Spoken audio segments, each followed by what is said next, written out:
Friends welcome to Munger समियल इनकी நம்ம கிச்சன்ல பன்னீர் பட்டர் மசாலா எப்படி செய்யறதுன்னு பாப்போம் வாங்க அதுக்கு வந்து நான் ஒரு panல ஒரு 2 ஸ்பூன் பட்டர் எடுத்துக்கிட்டேன் இது நல்லா உருகினதுக்கு அப்புறம் பெரிய வெங்காயம் 3 வெங்காயம் எடுத்து கொஞ்சம் பெருசா கட் பண்ணி வச்சிருக்கேன் அதை ஆட் பண்ணிக்கலாம் பட்டர் கொஞ்சம் உருகட்டும் அதுக்கு அப்புறமா அதை ஆட் பண்ணிக்கலாம் பட்டருக்கு பதிலா நீங்க ஆயில் போட்டு செஞ்சுக்கலாம் அதனால எந்த ப்ராப்ளமும் இல்ல டேஸ்டும் உங்களுக்கு சேஞ்ச் ஆகாது 3 பெரிய வெங்காயத்தை நான் கொஞ்சம் பெருசா கட் பண்ணி வச்சிருக்கேன் இப்போ இது நல்லா வதங்கினதுக்கு அப்புறமா நம்ம வந்து கொஞ்சம் cashew ஆட் பண்ணிக்கலாம் இது நல்லா கண்ணாடி மாதிரி ஆகணும் வெங்காயம் வந்து கண்ணாடி மாதிரி வதங்கணும் அது ரொம்ப ப்ரௌனிஷ் ஆயிட கூடாது கண்ணாடி மாதிரி வதங்கினா போதும் அதுக்கு அப்புறமா ஒரு 10 cashews ஆட் பண்ணிக்கலாம் நம்ம முந்திரி பருப்பு ஆட் பண்ணோம்னா தான் உங்களுக்கு வந்து அந்த கிரேவியோட இது நல்லா வதங்கிட்டு இருக்கு இப்போ நல்லா கண்ணாடி மாதிரி ஆயிடுச்சு இப்போ நம்ம வந்து கொஞ்சம் முந்திரி பருப்பு ஆட் பண்ணிக்கலாம் ஆட் பண்ணி இதையும் லைட்டா பரட்டி விட்டுட்டு அதுக்கு அப்புறமா வெங்காயம் வந்து நான் 3 எடுத்துர்க்கேன் தக்காளி வந்து 4 எடுத்துர்க்கேன் தக்காளியை கொஞ்சம் பெருசா இதே மாதிரி கட் பண்ணி இது கூட ஆட் பண்ணி வதக்கிக்கலாம் வெங்காயத்தோட அளவை விட தக்காளியோட அளவு கொஞ்சம் அதிகமா இருக்கணும் ஒருவேளை தக்காளி நல்லா புளிப்பா இருந்துச்சுனா நீங்க தக்காளியும் வெங்காயமும் ஒரே அளவுல இருக்க மாதிரி ஆட் பண்ணிக்கலாம் இப்போ தக்காளியும் போட்டு தக்காளி நல்லா தோல் உறிஞ்சு வர அளவுக்கு வதக்கிக்கணும் தக்காளியும் வெங்காயமும் நல்லா வதங்கறதுக்காக கொஞ்சமா salt ஆட் பண்ணிக்கலாம் ஆட் பண்ணி நல்லா வதக்கிட்டோம்னா தக்காளி நல்லா வதங்கிடும் இது நல்லா வதங்கினதுக்கு அப்புறமா கொஞ்சமா கூல் பண்ணி அதுக்கு அப்புறமா மிக்ஸி ஜார்ல போட்டு அரைச்சு எடுத்துக்கலாம் இப்போ நான் வந்து கிரேவிக்கு தேவையான அளவு salt இதிலே ஆட் பண்ணிட்டேன் இது வதங்கறதுக்கும் ஹெல்ப்பா இருக்கும்ங்கறனால கொஞ்சம் அதிகமாவே ஆட் பண்ணிட்டேன் இப்போ இது நல்லா வதக்கிட்டு அதுக்கு அப்புறமா ஆற வெச்சுக்கலாம் ரொம்ப வந்து கருப்பாக கூடாது தக்காளியோ வெங்காயமோ வந்து ரொம்ப வதங்கி அடி பிடிச்சிர கூடாது லைட்டா அடி பிடிச்சாலும் உங்களுக்கு அந்த அடி பிடிச்சதோட டேஸ்ட் கண்டிப்பா கிரேவில தெரியும் அதனால அடி பிடிக்காத அளவுக்கு பார்த்து வதக்கிக்கோங்க இது நல்லா வதங்கிடுச்சு இதுக்கு அப்புறமா நம்ம இத நல்லா ஆற விட்டுட்டு ஒரு மிக்ஸி ஜார்ல மாத்திட்டு அரைச்சு எடுத்துக்கலாம்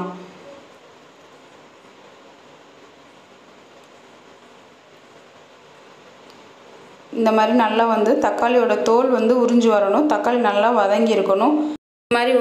உறிஞ்சு வந்ததுக்கு பின்னாடி நம்ம ஸ்டவ் ஆஃப் பண்ணிட்டு கொஞ்ச நேரம் ஆற விட்டுட்டு மிக்ஸி ஜார்ல போட்டுக்கலாம் நான் வந்து 200 grams பன்னீர் எடுத்து வச்சிருக்கேன் அதை வந்து கியூப்ஸா கட் பண்ணி வச்சிருக்கேன் இப்போ இது ஆறிடுச்சு இத ஒரு மிக்ஸி ஜார்ல மாத்திட்டு அரைச்சு எடுத்துட்டு வந்துறலாம் இந்த மாதிரி நல்லா ஃபைன் பேஸ்டா அரைச்சுக்கோங்க தக்காளி வந்து நல்லா அரைஞ்சிருக்கணும் இந்த மாதிரி நல்லா ஃபைனா அரைச்சு எடுத்துக்கோங்க அதுக்கு அப்புறமா இன்னொரு panல மறுபடியும் கொஞ்சமா பட்டர் ஆட் பண்ணிக்கலாம் இப்பயும் நீங்க பட்டருக்கு பதிலா ஆயில் ஆட் பண்றதுனாலும் ஆட் பண்ணிக்கலாம் டேஸ்ட்ல எந்த சேஞ்சும் இருக்காது கொஞ்சமா பட்டர் ஆட் பண்ணிட்டு இது லைட்டா உருகின உடனே நம்ம அரைச்சு வச்சிருக்க பேஸ்ட்டை இது கூட ஆட் பண்ணிக்கணும் தாளிக்கிறது வேற எந்த வர்க்கும் கிடையாது அதனால டைரக்ட்டா நம்ம வந்து இந்த பட்டர் கூட நம்ம அரைச்சு வச்சிருக்க பேஸ்ட்டை ஆட் பண்ணிக்கலாம் ஆட் பண்ணிட்டு நெக்ஸ்ட் வந்து தேவையான மசாலா ஆட் பண்ணிக்கலாம் இப்போ இந்த பட்டர் ஆட் பண்ணிட்டு தண்ணி வந்து கொஞ்சமா ஆட் பண்ணிக்கோங்க உங்களுக்கு கிரேவி என்ன மாதிரி வேணுமோ அந்த அளவுக்கு தண்ணி ஆட் பண்ணிக்கோங்க பட் ரொம்ப கிரேவி தண்ணியா இருக்க கூடாது இதுக்கு வந்து நான் ஒரு 2 ஸ்பூன் மிளகாய் தூள் எடுத்துர்க்கேன் உங்களுக்கு கிரேவி வந்து நல்ல கலர்ஃபுல்லா வேணும்னா நீங்க காஷ்மீரி சில்லி பவுடர் இது கூட 1 ஸ்பூன் ஆட் பண்ணிக்கோங்க கலர் முக்கியம் இல்லனா நீங்க இது மட்டும் போட்டா போதும் கொஞ்சமா மிளகாய் தூள் அதே மாதிரி கரம் மசாலா தூள் இது ரெண்டுமே உங்களோட டேஸ்ட்டுக்கு தகுந்தாப்புல ஆட் பண்ணிக்கோங்க மிளகாய் தூள் உங்களுக்கு காரம் எவ்வளவு தேவையோ அந்த மாதிரி ஆட் பண்ணிக்கோங்க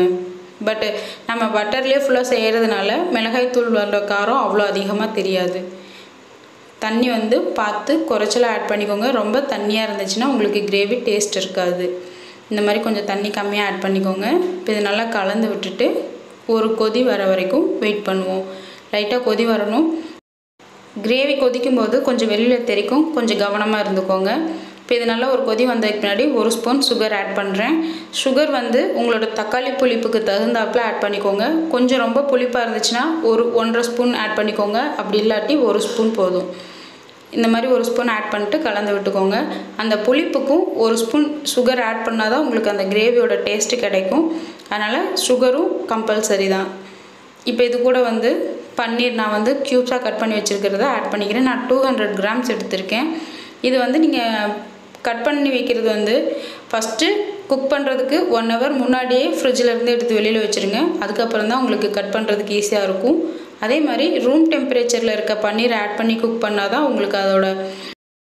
வேகிற டைம் கரெக்டாக இருக்கும். ரொம்ப நேரம் வந்து பன்னீரை வேக வைக்கக்கூடாது.